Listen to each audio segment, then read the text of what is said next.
Hi everyone. So first, I would like to show you a few images, and please make a note in your mind what you think of when you first see these words, okay? Pilot, neurosurgeon, chef, computer engineer, CEO, and world leader. So, what did you think of when you first see these words? For some reason, when we think computer engineer, we think Mark Zuckerberg and not Ada Lovelace. When we think CEO, we think Steve Jobs and not Meg Whitman. When we think world leader, we think Obama or Donald Trump and not Angela Merkel. Now take a look at what happened when I typed these jobs into Google Images. This is neurosurgeon, chef, computer engineer, and world leader. Tell me how many men can you see and how many women can you see? Not a lot of women there, Google. And this is CEO. And look what happened when I typed in pilot. None of the first images showed a woman, but one of the first two suggestions is hot female. And that's really sad, isn't it? We label women with the word female. To even get access to Meg Whitman or Ada Lovelace on Google Images, I had to put the word female before their job title. Female pilot, female engineer, female CEO, and female world leader. It's as if this word, female, defines the woman before any of the work that they do.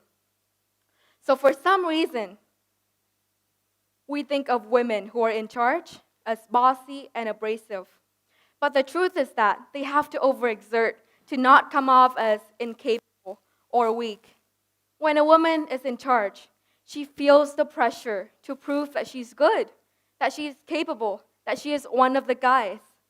Now, please take a look at Hillary Clinton. Take a look at the first photo when she was a former Secretary of State and First Lady. She had long shoulder-length hair and wore dresses and skirts. And then take a look at Hillary from last year when she was running for presidency. Hillary had short hair and pantsuits. So why the difference? Hillary Clinton was running for president, a male-dominated position. She needed people to believe that she was capable. And it's sad because a lot of people just can't imagine a woman holding office in their lifetime. Hillary needed people to focus on her seriousness and her ability and not the fact that she is a woman. We label men with the same characteristics as charismatic and assertive, but the women can be austere, uptight, and bossy. This is very problematic because we're actively labeling people by their gender and not by what they can do. And it's not because women are not as smart or not as capable as men. Take a look at history. Look at Ada Lovelace and her computer programming vision in the 17th century. What men and mentors of hers at the time saw as a calculator? She saw a computer. She saw that numbers could represent entities and not just quantities. Look at Meg Whitman and her work as CEO of eBay and HP. As CEO of eBay, she raised sales from $5.4 million to $8 billion. Guess what?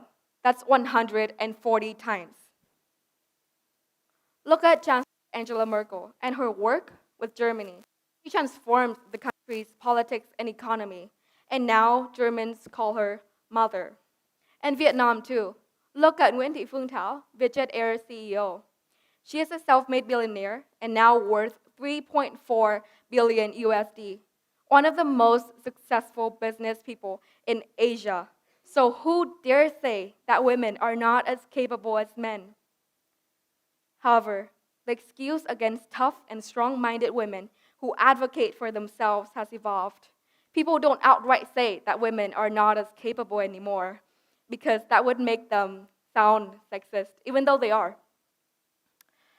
For example, last year, James Damour, a computer engineer at Google, stirred the internet when he released a 20-page memo arguing against gender diversity in tech because apparently women prefer people over things.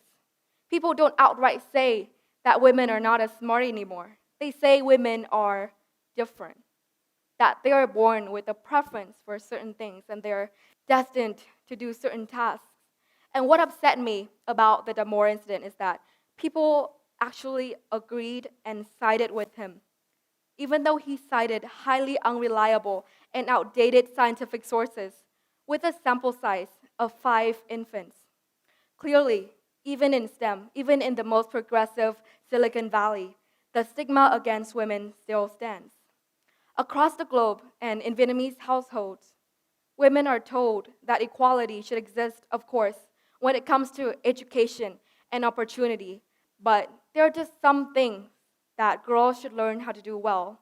For example, cook and peel fruits, peel pomelos. I've been told that at the dinner table, but are women, or is anyone at all really, born with a preference for kitchen work? Or is it just a convenient way for society to assign fixed roles to different groups of people? We speak about big things like education and opportunity, but it's really the little things like setting the table, putting the chopsticks on the right, and peeling the grapefruits that pile up time and become a deeply instilled belief in society. The little things form a mold for the proper woman. Someone who cooks, someone who manages the home, someone who takes care of her children selflessly for the rest of her life. Now, I thought about this for a long time because my parents raised me to be as capable as any boy. I maintain good grades, I cook and clean for myself, I can change my own light bulbs, and I fix my own closet when it falls apart. I always like my hair short, and I'm never afraid to slam the table or raise my voice when a topic excites me. Standing here and talking about women and men, I could easily be labeled as a man-hating, Western indoctrinated feminist. But I'm not afraid because I am stubborn. My parents invest a lot in my education. I'm here standing and speaking because they want me to succeed and they know that I can. And similarly, in many Vietnamese families and Asian families, we invest a lot of money in our daughters' education. We encourage and support them fully along the way, but at one point, we expect them to come back home and live a stable life, settle down, have a family, and have children. 16 to 20 years of an education, then we tell them to settle down. And this is where I thought about the fundamental difference between women and men. What really separates men from women is that women give birth and men cannot. It's really obvious because it is. It is the only thing that makes me different from a boy. It's that X chromosome in my genome that decided I would be born with an uterus, that I would be able to bear children. And from there, it just becomes so easy to say that because a woman can bear children, she should stay at home and cook and take care of the home and take care of her kids. And men should go out, bring the bread to the table. And come on, it would be a total disaster if women start doing men's jobs, right? Except it wouldn't be, because the uterus is quite far from the brain. And to be an accomplished human being, women don't need to give birth at 35, at 30, at 26. To be an accomplished human being, you don't need to fulfill your biological function. Here, if you're a man, 35, and you're unmarried, that's cool, because he's probably just exploring his options and building a career, and he probably has a line of women ready for him to choose from whenever he's ready to. But imagine a woman here, 35 and unmarried. Her relatives and neighbors would say that she's undesirable, abnormal, crazy cat lady, or even a homosexual. And that's totally cool. But we make it sound like a horrible thing for a woman to be unmarried and without kids at 35. When I was born, I did not choose my gender, but I want to be successful and I work hard for it. I cannot choose my gender, but I choose that I will work hard and I choose that I will become successful as a human being and not only as a female. And to succeed, sometimes what it takes is that you don't have a family at 30, you don't have children at 30.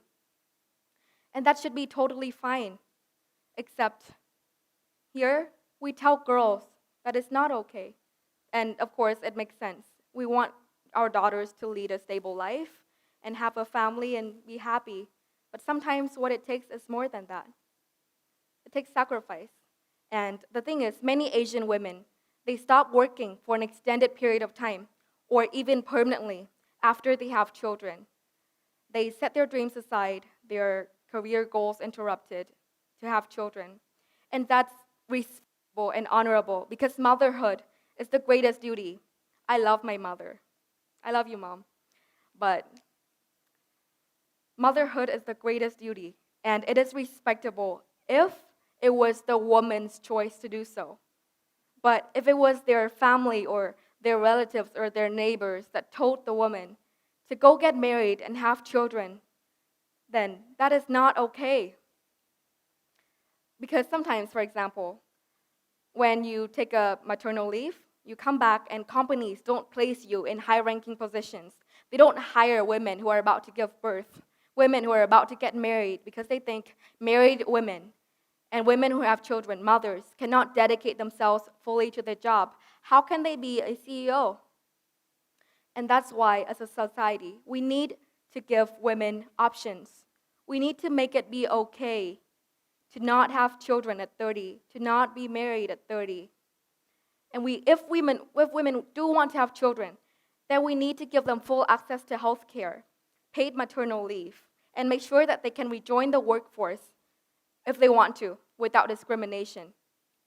But the thing is, right now, a lot of Vietnamese families are steering girls away from the not getting married and building a career on your own path because they think it's not stable. They're not going to be happy, and they'll be lonely. And that is not okay because we tell girls to be soft-spoken, to be smart, to be nice, to do well in school. We tell them to get into a good college, to get 12, 16, 20 years of an education. Then we tell them that they should come home, forget it, settle down and get married, give us some grandchildren. It's just mind-boggling to me how that logic works because there are girls who want to be nuclear scientists, who want to make it to the Forbes 100, girls who want to be published writers, award-winning scientists and researchers, movie directors. But you tell these girls to dream a little smaller and go get married? Wouldn't that be a shame? As a society, we need to give girls options. We need to start seeing them as human beings. Because to fulfill your potential, sometimes what it takes is not being married at 30. And we need to make it be okay. And we have to let them know that it's okay to be conventional, to work hard for success. We need to let girls pick their options. We need to support women. Women need to support women. We need to let girls have choices because at one point, careers or family, that's their options they have. And we need to give them options. We need to start seeing girls not as females or hot females, but as human beings. Thank you.